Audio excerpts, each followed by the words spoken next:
je tombe directement en arrière, aspergé de sang, les yeux pleins de sang, dans un coin de la pièce, à rien comprendre ce qui se passe. Je profite du fait qu'il est à terre du coup.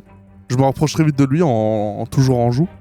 Et je fais « C'était quoi hein, qu'est-ce que t'as vu ?» Le chleu, c'est quoi ça? C'est une technologie allemande? C'est quoi qui a fait ce truc là? C'est quoi ces conneries? Tu vois, Réponds. alors est-ce que j'ai vu ce qu'il y avait dedans, hein. Tu as vu une forme, juste une forme, quelque chose passer relativement rapidement, qui a happé le haut du corps et qui l'a en fait littéralement arraché en fait.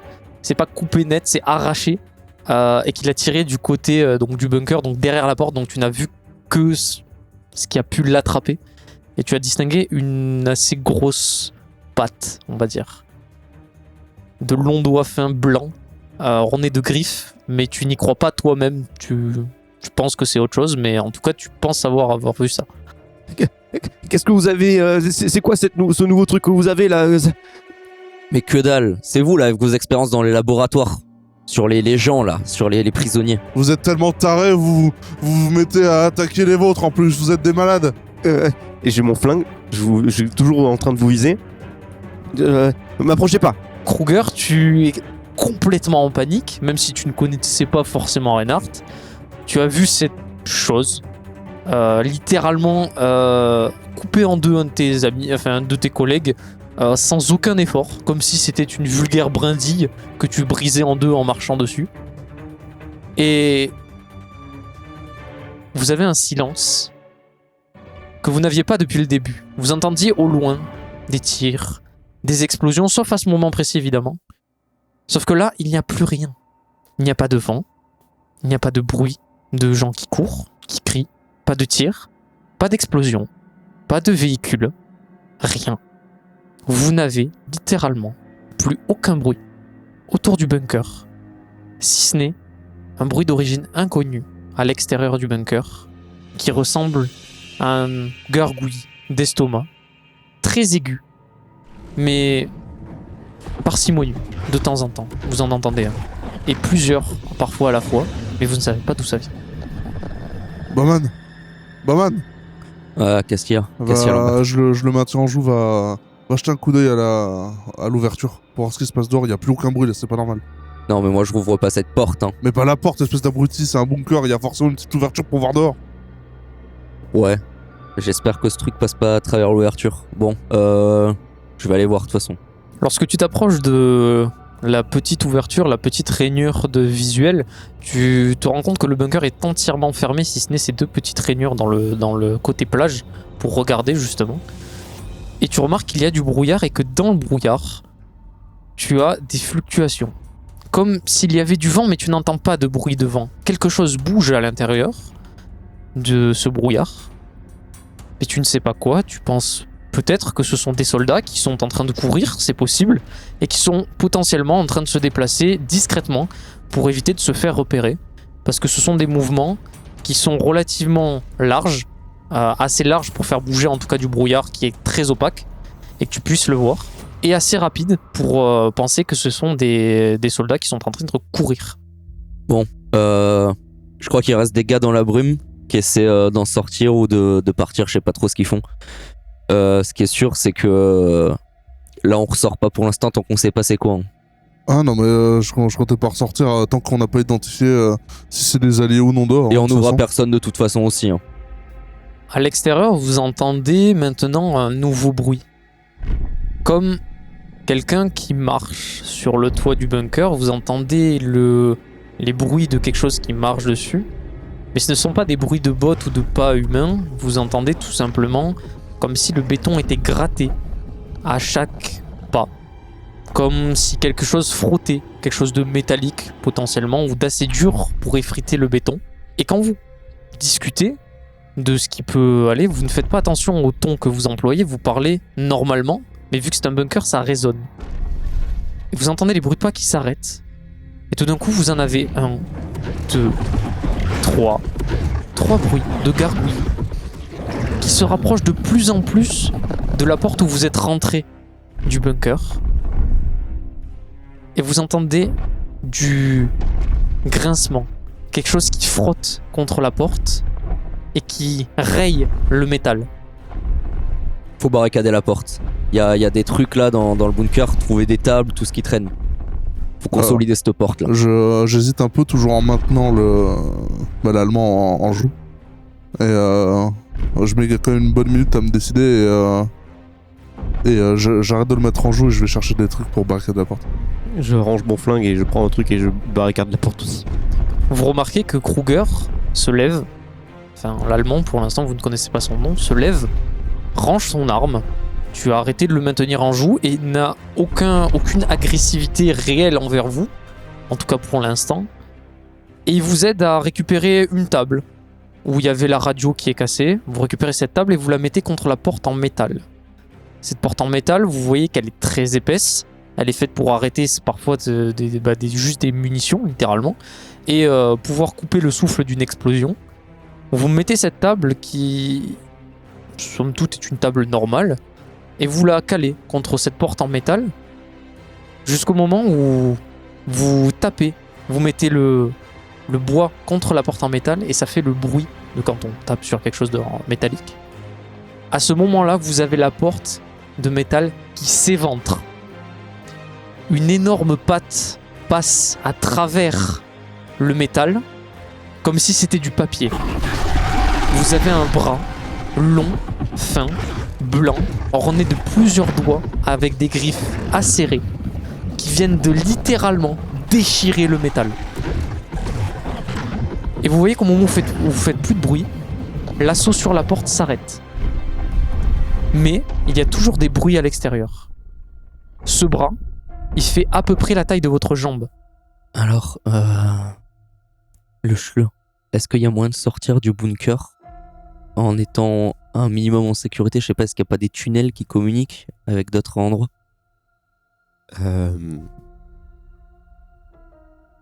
Déjà, je m'éloigne de la porte. Vraiment à l'autre bout de la porte. Oh, tout doucement, moi je recule Voilà. tout doucement. Non. Il y a plusieurs bunkers et le truc le plus efficace que je verrai, c'est d'arriver au 4e bunker pour là où il y a une radio pour savoir ce qui se passe, quoi. D'accord, mais comment? C'est ça qu'on te dit, comment on y va? On est obligé de sortir par la porte et aller dehors. On attend, je sais pas. Attends, quoi? Tu te fous de notre gueule là? Il n'y a pas de souterrain entre ce bunker là et le 3e. Est-ce que vous avez un truc métallique? Une munition, une balle? Il te reste une balle peut-être? Non. Vous avez rien qui puisse faire du bruit? J'ai le canon de mon fusil, enfin c'est du métal quoi. Mais... La radio qui est cassée. Je vais aller ramasser la radio qui est cassée, attendez, bougez pas. Je prends la radio. Le trou qu'il a fait dans la porte, est-ce que c'est assez gros pour pouvoir lancer un truc au travers? Oui, mais il va falloir que tu t'approches proche. C'est un trou de la taille de sa main quand il a ouvert la porte. En fait, c'est pas un trou béant. C'est-à-dire que tu vas devoir mettre la radio collée au trou et appuyer d'un coup sec pour la faire sortir dehors. Très bien, bah, je vais faire ça. Sachant que tu vas devoir mettre ta main devant le trou. Du coup. Très bien, je prends sur moi, j'y vais et j'essaie de propulser la radio le plus loin possible pour voir si effectivement ça a l'air de réagir au bruit, ces trucs-là. Tu te rapproches discrètement de la porte, tu t'accroupis, tu prends cette radio et la radio elle est cassée. Elle est cassée, mais même le couvercle est plié et tu as une pièce, un boulon qui tombe sur le sol, qui fait un bruit pas possible pour un boulon. Ça fait ting, ting, ting, ting. Je me jette en arrière. Et tu as la porte, tu as un autre bras, puis un deuxième, puis un troisième. Tu as 3 bras différents qui passent à travers la porte et qui déboîtent littéralement la porte en métal. Elle tient toujours sur les charnières. Et votre porte en bois arrive à la maintenir toujours dans son axe. Mais vous voyez que le métal, il se déchire comme si c'était du papier. Tu t'arrêtes de bouger et tu remarques quelque chose à travers l'un des trous. Tu vois un œil blanc, comme aveugle. Mais cet œil, contrairement à celui d'un aveugle, bouge et regarde à l'intérieur du bunker. Tu es face à cette espèce de regard livide et sans vie. Et tu vois que cette chose s'en va. Parce que tu t'es arrêté de bouger et que tu étais le seul dans l'axe de ce trou-là. La créature, ce que tu supposes être une créature, s'en va. Et vous entendez toujours ces gargouillis à l'extérieur, sauf qu'il commence à y en avoir plus que 3. Vous entendez un cri, un gros gargouillis, mais vraiment assez fort. Vous vous bouchez les oreilles tellement c'est fort. Et vous entendez comme des chevaux qui courent sur un terrain, au loin. Vous savez qu'il y en a plusieurs qui arrivent. Déjà qu'il y en avait 3, supposément 3 en tout cas. Vous en avez plusieurs qui arrivent. Je me rapproche tout doucement de Bowman. Ça va, t'es pas blessé? Attendez, venez voir, ça va. Je crois que les créatures sont aveugles. Ou en tout cas qu'elles se repèrent qu'au son. Donc on a peut-être une chance de sortir de là, c'est de progresser jusqu'au bunker dont Schle nous a parlé. Sans faire de bruit. Le mieux, ce serait qu'on ait quand même une diversion. Oui, mais comment on a... Je sais plus pas. d'armes, on n'a rien pour faire diversion. Il y a absolument... On peut fouiller le bunker, on n'a pas tout fouillé, il y a peut-être quelque chose. On peut prendre un truc en métal, un morceau de la radio, on sort à l'extérieur. Et on le jette le plus loin Et possible. on le jette le plus loin possible faire ça. et on y va on se met à plat ventre et on avance à plat ventre. Quoi. Je suppose qu'on n'a pas le choix de toute façon, donc... Il est loin le prochain bunker?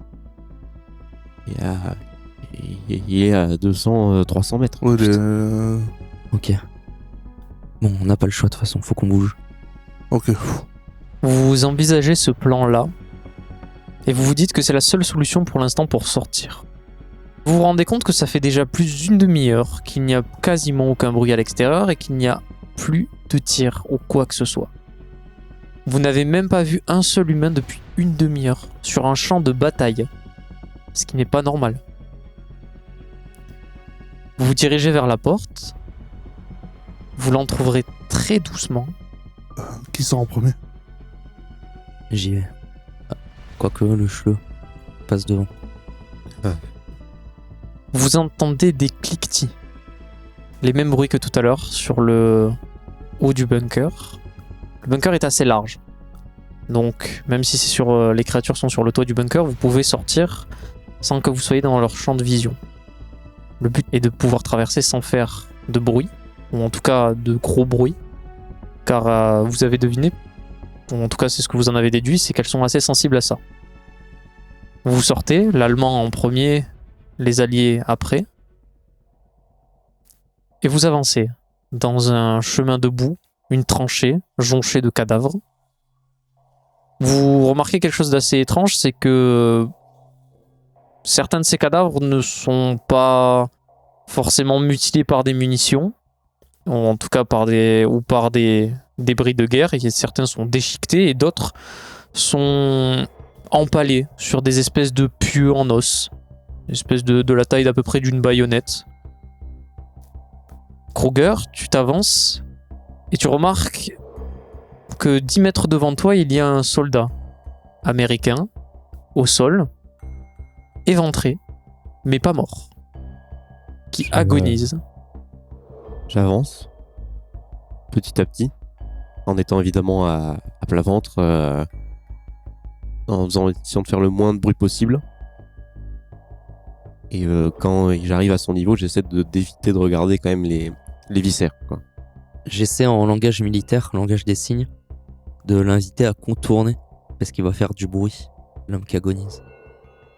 Vous voyez que vous faites ce langage des signes-là, sauf que Kruger est trop focus devant lui pour vous regarder.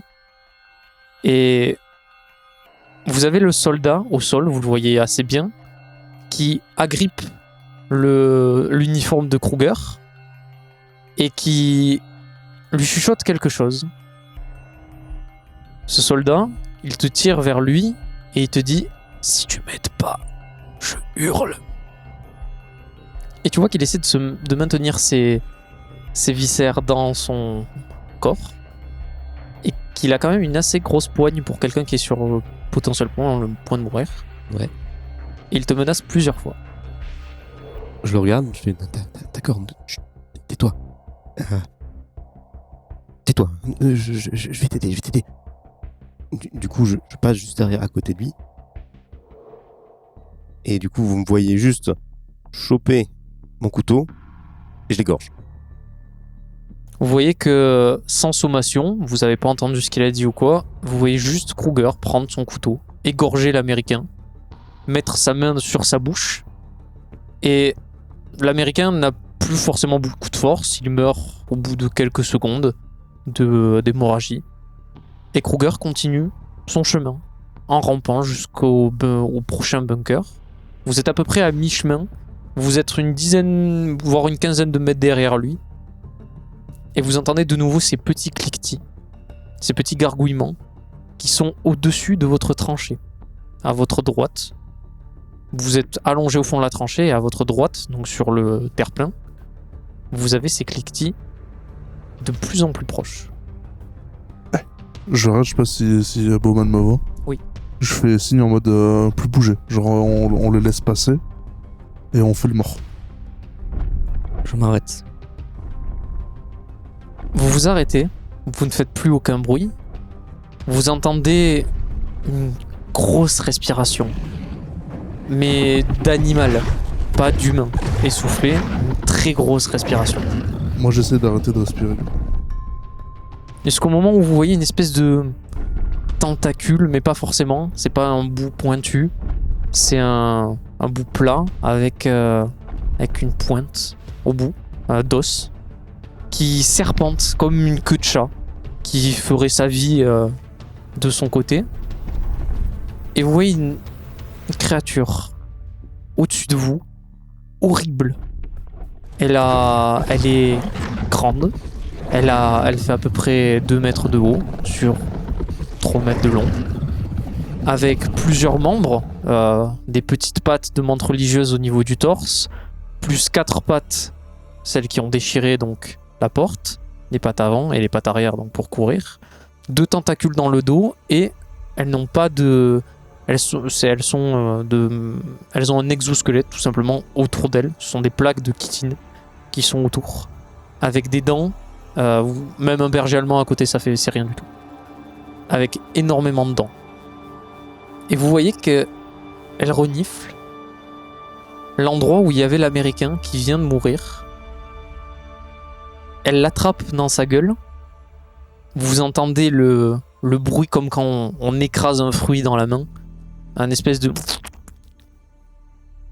Et vous voyez qu'elle lui coupe net la tête, qu'elle le mange, et qu'elle prend le corps, et qu'elle s'en va. Kruger, tu n'as rien vu, tu as juste entendu ce bruit horrible à quelques mètres derrière toi. À partir du moment où j'entends le bruit, je freeze, je bouge pas, j'arrête ma respiration, Il n'y a plus aucun bruit de créature autour de vous. Vous pouvez avancer. Je mets ma main légèrement sur Bowman et je lui dis on y va. Vous arrivez, sans trop d'encombre, au second bunker. À part ce petit incident, pas grand chose à signaler, malgré que maintenant vous avez la confirmation qu'il y a quelque chose d'autre sur ce champ de bataille, et que rester dans le brouillard n'est synonyme que de mort. Vous rentrez donc dans le bunker numéro 2. Vous fermez la porte. Vous êtes en sécurité. Au moment où on est dans le bunker, je me précipite sur Kruger et je l'attrape au col. Tu vas nous dire tout ce que tu sais sur ce qui se passe dehors maintenant. C'est quoi ces conneries? C'est quoi ce truc? Je sors mon couteau. Ferme ta gueule! T'es un malade? Fais-moi le bruit, putain! Qu'est-ce qui se passe dehors? C'est quoi ça? Je sais pas. Pas de son à l'extérieur. Calmez-vous là, putain, on est dans la même merde maintenant. C'est Là. pas possible que personne ici ne sache ce qui se passe dehors. T'as bien vu ce qu'on a vu, non? Oui, j'ai bien vu, justement. Bah, tu crois vraiment qu'il a une explication, lui, là? Ça tombe pas du ciel comme ça, ce genre de truc. Râleux, c'est un troufion. J'amène mon couteau face à toi, tu veux que je t'égorge comme l'autre? Tu vas faire trop de bruit comme l'autre, là? On est 2, tu veux vraiment qu'on parte là-dessus? Putain, mais calmez-vous. Vous croyez vraiment que c'est le moment de faire ça, là? Vous vous rendez compte même plus tard, quelques minutes après, que s'il l'avait pas tué, il aurait peut-être fait du bruit et ça vous aurait condamné. Tu as cette idée qui te traverse l'esprit, mais en même temps tu te rends compte, Bowman, que c'était quand même un de tes frères d'armes, un de tes compatriotes. Bien que pour ta survie, son sacrifice était nécessaire. mais tu n'en démords pas que ça te fout les boules littéralement, que ce soit un schleu, un Allemand, qui lui ait ôté la vie et pas toi. Tu aurais préféré ceci. Vous êtes dans ce bunker, vous décidez de vous reposer un peu. Vous proposez à l'unanimité de faire une petite pause de 1 ou 2 heures pour se reposer. C'était très éprouvant pour vous. Et vous établissez des tours de garde. Écoutez, je n'ai pas peur de dormir. De toute façon, vous avez besoin de moi. Je peux... je sais pas... qu'est-ce que vous voulez faire? Mais le problème, c'est plus vous, parce que moi, je vais très bien dormir. Vous avez besoin de moi pour savoir comment aller dans le bunker. Le dernier bunker. Moi, je peux très bien dormir. Après vous, comment vous voulez organiser les tours? Je sais pas, une idée bonne. Quand est toujours un de nous deux réveillés. Tu veux... ouais. Bah écoutez, Écoute, de toute façon, même... le français, tu prends le premier tour, moi je prends le second et l'américain il prend le troisième. Au moins, moi ce sera en plein milieu. Je prends le second et le troisième. Avec toi. Bon, écoute, tu veux. moi aussi, j'ai pas confiance, mais bon... il reste quand même dans la merde. Si jamais enfin, je veux dire... si vous êtes épuisé demain, ça sert à rien, quoi. Je préfère être épuisé et en vie. Vous faites ça. Vous trouvez plus loin des habits, plus ou moins des uniformes qui sont toujours dans des placards et autres. Au fin fond du bunker, vous voyez qu'il y a une petite réserve, sans plus. Il y a un peu de nourriture, un peu d'eau. Vous voyez que la guerre a quand même fait pas mal de dégâts, bien que la structure en elle-même ne soit pas trop dégradée. Vous faites donc des matelas de fortune avec ces uniformes trouvés. Le premier tour de garde, donc ce sera le français qui le fera. Ce sont des tours d'à peu près une demi-heure, voire 45 minutes de garde, mais ça sera à vous de le décider plus tard. Et non pas sans stress. Ça, voilà, exactement. Ton premier tour, le français se passe sans problème. Tu vois que l'allemand et l'américain dorment relativement sainement, malgré que de temps en temps ils se réveillent. À cause sûrement du stress et du traumatisme, mais ils arrivent à se calmer et à dormir. Ton tour passe. Ouais, j'essaie de m'occuper pendant mon tour, je sais pas... Si je trouve du bois, j'essaie de te sculpter avec mon couteau, j'en sais rien. Tu as ta crosse de ton fusil, mais c'est tout. Il n'y a pas d'autre... Il n'y a rien. Vraiment, le bunker est vide. C'est le néant. Bon, je vais faire ça. Ah, pas bête, ouais, je vais tailler la crosse de mon fusil en pointe, au cas où, si jamais il y a un truc qui m'agresse. Tu fais ça pendant tes 45 minutes. C'est pas parfait, mais ça le fait. Ça peut le faire.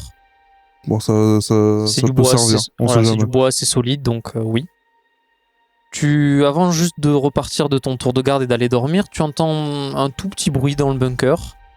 Premier bruit que tu entends depuis les créatures. Rien à voir avec ce genre de bruit, c'est un tout petit cliquetis métallique. Tout simplement. Il provient d'où? Du bunker.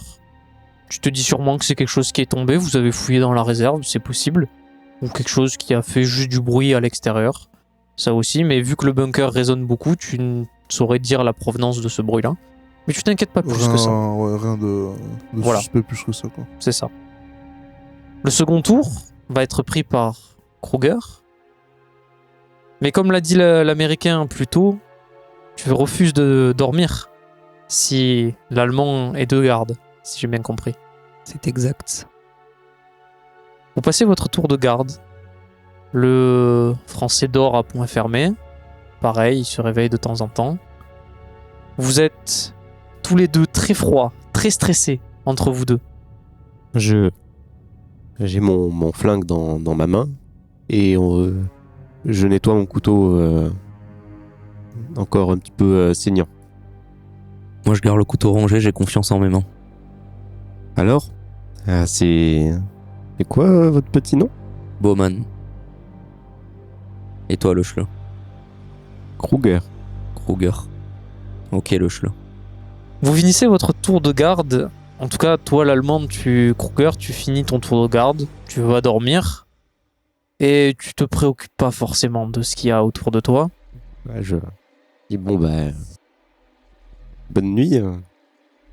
Si ce n'est l'animosité que te porte l'américain au fond de lui. Le français dort toujours correctement, pas forcément stressé. Moi ça va, j'ai confiance qu'il nous fera rien parce que il est dans la même merde que nous, donc... Au bout du 3e tour de garde, cela fait déjà plus de 1h30. Parce que la sieste se prolonge, vous êtes vraiment très fatigué. 1h30 que tu es réveillé et le débarquement a duré plusieurs heures. Presque 7 heures. À te battre, tirer, faire ce qu'il faut pour vivre. Tu commences à somnoler. Jusqu'au moment où tu t'écroules de sommeil. Tu dors sur ta chaise. Et vous avez quelque chose. Un pressentiment bizarre. Pas forcément un rêve commun, mais comme si vous vous rendiez compte dans votre sommeil que vous êtes tous dans la même situation et qu'il va falloir faire abstraction de certaines choses. Mais c'est pas une idée commune non plus. Vous avez tous vos vécus et vos appréhensions. Mais votre instinct de survie prend plus ou moins le dessus lorsque vous dormez, jusqu'à faire attention à la moindre chose qui pourrait vous réveiller ou faire ou être une quelconque menace. Malgré ça, vous dormez relativement bien. Vous vous réveillez 4 heures après. Il est 22h et quelques, vous n'avez pas de montre, vous jaugez plus ou moins avec la lune. 22h, vous vous réveillez et vous vous rendez compte que vous n'avez plus d'armes, plus de couteaux, vous n'avez plus rien. Si ce n'est ce que vous avez sur vous, vos uniformes, et c'est tout. Qu'est-ce que c'est bordel? Vous avez fait quoi l'année dernière? Il est où mon fusil là? Je me tâte. Vous l'avez où mon... Vous avez volé mon couteau? C'est une blague. Je fais le tour du bunker, quitte à refouiller 4-5 fois au même endroit de manière frénétique. Vous voyez l'Américain qui court un peu partout, qui fouille partout, même dans la réserve, au cas où peut-être vous les auriez posés pour dormir. Il n'en est rien. Le bunker est vide. Toujours la réserve, certes, mais vos effets personnels et armements sont volatilisés. Si j'avais su, je me serais pas emmerdé à scruter ça pendant 1 heure hier. Attends, mais le requin, t'avais Chier. qu'une chose à faire, c'est pas t'endormir pendant une demi-heure. En plus, faire du bruit. J'ai aucune leçon à recevoir de ta part. Le français, du coup, Lambert, tu te dis « Ah, j'ai dû rêver, j'ai pas vraiment sculpté mon... » Tu t'arrêtes en plein milieu de ta phrase et tu regardes par terre et il y a les copeaux de bois. C'est pas un rêve, tu l'as vraiment fait. Donc, si vous avez plus rien, c'est parce que vous avez vraiment plus rien. C'est pas parce que vous avez perdu, posé quelque part ou dans le stress, fait quelque chose de spécifique. Lambert a la preuve physique que son arme était bien avec lui lors de son tour de garde. Ok. Je vais pas vous mentir, je pense pas qu'il y ait l'un d'entre nous qui ait fait ça, ça servira à rien. Je vois pas trop l'utilité. Je vais vérifier tout la ça. porte. Est-ce qu'elle est toujours bien fermée? Tu remarques qu'au niveau de la porte, elle est fermée, mais pas fermée de l'intérieur. C'est-à-dire que tu as un loquet en métal, et tu vois que le loquet en métal est pas enfoncé jusqu'au bout, dans la porte. Et tu regardes au sol, et tu as des traces de bottes et de boue. Allemandes. Qui rentrent ou qui sortent? Les deux. Vous voyez que les traces, il a essayé de marcher 2 fois sur ces traces de pas, à l'aller et au retour. J'essaie de... Attends. Toi là. L'allemand. C'est pas moi. Non, calme-toi. Filme de tes bottes. Essaie de voir si la taille correspond. C'est plus petit. J'ai un coup de stress là quand il prend ma botte juste pour voir si c'est vraiment la bonne pointure. Ok, les gars, il y a... T'aurais fait quoi si c'était la bonne pointure? Je t'aurais défoncé. Mais c'est pas moi. C'est plus petit. Et vous remarquez qu'autour de vos lits de fortune, quelqu'un a tourné autour de vous. Sûrement pour vous voler. Et vous n'avez plus rien. Et les traces partent du bunker par la porte en métal. Putain, on s'est fait piller, j'y crois pas. Il y avait un survivant et il nous a volé nos... Non, c'est autre chose. Comment ça, Il y autre chose? a... Imagine, même un gars tout seul, il a aucune raison de prendre 3 couteaux. Il y a aucune raison pour laquelle on se serait fait piller. C'est du sabotage. Ah bah, tu veux Enfin, saboter quoi? c'est... Peut-être qu'il a cru qu'on était morts dans le bunker? Dans tous les cas, si c'est un collègue à moi, je suis le premier à à l'égorger. C'est un gars qui doit savoir ce qui se passe ici et qui veut pas que quelqu'un en ressorte. Mais ce serait quoi l'intérêt? Je sais Ou pas, c'est peut-être une ou un- expérimentation. Un pire de cadavre, hein. Si je sais pas, il veut mettre toutes ses chances de son côté, il prend le plus de couteaux possible. Attendez les genre gars, de choses, hein, et- bon, je sais, paniquez pas. D'accord? Paniquez pas. Je m'approche de la porte. Je vais l'ouvrir en faisant le moins de bruit possible. Je veux juste voir si on voit les traces qui continuent dans la brume, en fait, légèrement aussi loin que je peux voir. Tu remarques que la brume, elle est très opaque. Donc tu vois pas plus de 2 mètres, franchement. Ouais, mais est-ce que y a Non. des traces quand même? Non. En fait, oui, il y a des traces de pas, mais il y en a tellement. C'est un champ Oui, de ça- bataille. Tu peux pas voir clairement. Je peux pas distinguer trace. forcément. Par contre, tu distingues effectivement que sur les premiers pas, il y a bien une trace qui sort du bunker. Et que là, par contre, il y a 2 jeux d'empreintes, une qui rentre et une qui sort. Donc oui, il y a quelqu'un qui nous a vus, certainement. qui est rentré, il nous a pillé et qui est reparti. quoi. Alors, Tu te pour- rappelles de quelque chose, Lambert? Le petit bruit métallique que tu as oublié de signaler. Tu te dis que peut-être que c'était le loquet de la porte. Mais ce ne sont que des suppositions. Oui, mais c'était fermé de l'intérieur. Mhm. Non, c'est pas possible. Que décidez-vous de faire, sachant que vous n'avez plus rien dans ce bunker? Il est loin le dernier bunker? Pas le dernier, le prochain. Bah, il en reste 2 encore là. Ça fait c'est pas très long là, mais c'est un de mémoire. Là c'est pas on n'est pas en extérieur. C'est un tunnel. Très bien.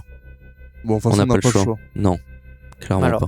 Pour la précision pour les auditeurs et même pour les joueurs, ce n'est pas un tunnel souterrain, c'est un tunnel en extérieur, c'est-à-dire que c'est une tranchée qui a été creusée et par-dessus un habitacle en fait, en béton, fait du même matériau que le bunker. Et quand tu as entrouvert la porte, sachant que le sol est évidemment en bout, pour ça que, voilà, que tu as pu voir certaines traces, tu remarques que par contre, l'intégrité de ce couloir, elle est pas folle. Elle a des trous. Des explosions. Et il y a des gravats sur le chemin. Vous avez à peu près 200-300 mètres à passer dans ce couloir-là. Et on va forcément faire du bruit. Oui, mais on sera moins visible que si on passait par l'extérieur. Oui, mais c'est pas question de visibilité. Là, si ça fait du bruit, ça résonne. hein. Ouais, je sais pas. Vous qui voyez, moi, tout ce que je veux, c'est qu'on y aille vite. Ouais, vas-y, bon, j'y viens. Premier, je passe. Je le suis. Je passe derrière. Je m'assure de laisser la porte ouverte au cas où on doit battre en retraite rapidement. Vous passez dans ce couloir et vous vous rendez compte qu'il y a, à travers les petites fenêtres, encore une fois, de ce... Bon, plus large que le bunker d'observation, mais vous avez des pattes qui passent sur le côté de ce tunnel. Vous avez le même bruit sur le toit. Vous remarquez qu'il y a plusieurs créatures autour de ce tunnel-là qui passent au-dessus des trous.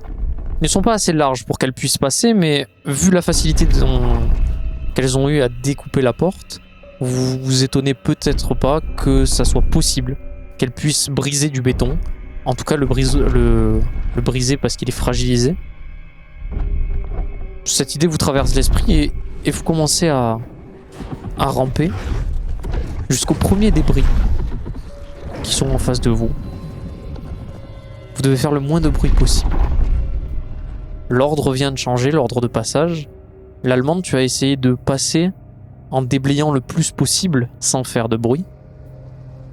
Quant à toi, l'américain, tu veux avoir l'allemand par instinct. Tu veux avoir l'allemand proche de toi pour éviter qu'il ne fasse la moindre connerie et qu'il vous condamne, tout simplement. Sachant que tu as remarqué que le français n'avait pas forcément d'animosité envers lui, tu décides de passer devant lui, devant le français. Quant à toi, Lambert, tu fermes la marche. Tu fais le plus attention possible. Tu es même le plus discret pour l'instant. Tu arrives à faire très peu de bruit, jusqu'au moment où vous arrivez à peu près à mi-parcours. Je regarde comme par réflexe de temps en temps derrière moi pour voir si on n'est pas suivi ou autre. Il n'y a rien derrière vous. Seules les créatures autour de vous sont juste présentes. Elles sont oppressantes. C'est presque de la paranoïa. tu te retournes toutes les 10 secondes parce que tu as l'impression qu'il y a quelque chose derrière toi. Alors que visuellement, il n'y en a pas. Je vais récupérer un gravat et le mettre dans ma poche. Au moment où tu soulèves ce gravat et que tu le mets dans ton treillis, tu remarques quelque chose de brillant. Tu remarques une arme. Tu vérifies très rapidement sans faire trop de bruit si elle est chargée, et c'est le cas. Pour l'enlever, il va falloir faire un petit peu de bruit, vu qu'elle est sous d'autres débris, mais tu peux t'en sortir sans faire trop de bruit. Tu la récupères ? Je vais essayer, ouais. En prenant le plus de temps possible. Tu vas me faire un G, s'il te plaît. Pour les auditeurs, je réexplique le concept des dés. Lorsque le MJ demande à un joueur de faire un G de dés, selon le résultat, la situation peut changer. Plus le résultat est haut, moins la situation est en faveur de nos personnages. Plus le résultat est bas, plus c'est une réussite. Évidemment, les résultats sont soumis à interprétation de la part uniquement du MJ. J'aimerais avoir le score de notre américain, s'il vous plaît. 92. Donc, vous voyez, ce score-là n'est vraiment pas bon.